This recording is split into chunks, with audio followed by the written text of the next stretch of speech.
Məhərrəm ayı və Aşura günü. Qəməri təqvimin ilk ayı Məhərrəm ayıdır.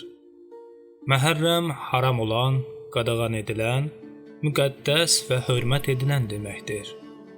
Məhərrəm ayı haram sayılan 4 hicri aydan birincisidir. Digər haram aylar isə Rəcəb, Zilqədə və Zilhəccə aylarıdır. Ərəbistanda haram aylarda adətən bazarlar. Məhərrəm ayının İslam tarixində ən böyük kədərli yeri odur ki, Məhərrəm ayının 10-unda Hz. Muhammed Peyğəmbər sallavatullahın çox sevdiyi nəvəsi, müsəlmanların 3-cü imamı Hz. Hüseyn əleyhissalamı Yecidin əmri ilə Kərbəla çölündə xüsusi amansızlıqla şəhid edirlər.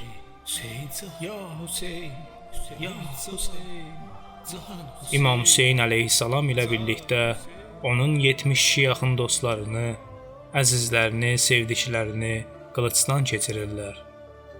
Bu faciə dünyadan misli görünməmiş amansızlıq və qəddarlıqla baş verir. Bu faciə baş verdiyi gündən bu yana hər il bütün müsəlman dünyasında Məhərrəm ayının 10-u matəm günü kimi qeyd edilir. Ərəbcə 10 rəqəmi əşarə adlandığı üçün İmam Hüseynin əleyhissalamın şəhid olduğu günə, yəni Məhərrəm ayının 10-cu gününə Aşura günü deyilir. İmam Hüseyn əleyhissalam dünya xalqları üçün azadlıq simvoludur. Onu dünyanın ən mənfur və lənətlənmiş şəxsləri qətl edirlər. Bunun üçün də Aşura gününün xüsusi qeyd edilməsi həm də dünyanın bütün zalimlarına qarşı etiraz günü hesab edilir. Hər il Aşura günündə müsəlman ölkələri ilə yanaşı, Amerika Birləşmiş Ştat, İngiltərə, Rusiya, Çin, Yaponiya kimi böyük qeyri-müsəlman ölkələrində də haqpərəst insanlar matəm edirlər. Sovet hökuməti zamanında bu günü matəm edənləri həbs edirdilər. Amma Azərbaycan Əhl-i-Beyt dostlarının yaşadığı ölkə olduğundan, buranın insanları evlərin zirzəmilərində, meşələrdə bir araya yığılıb mərsiyə söyləyirdilər. Hər il Məhərrəm ayı daxil olduqda, insanlar öz biləklərinə matəm rəmzi kimi qara ip bağlayırdılar.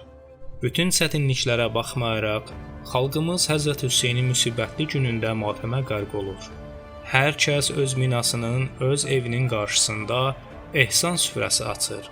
Kərbəla şəhidlərinə ehsan verirlər.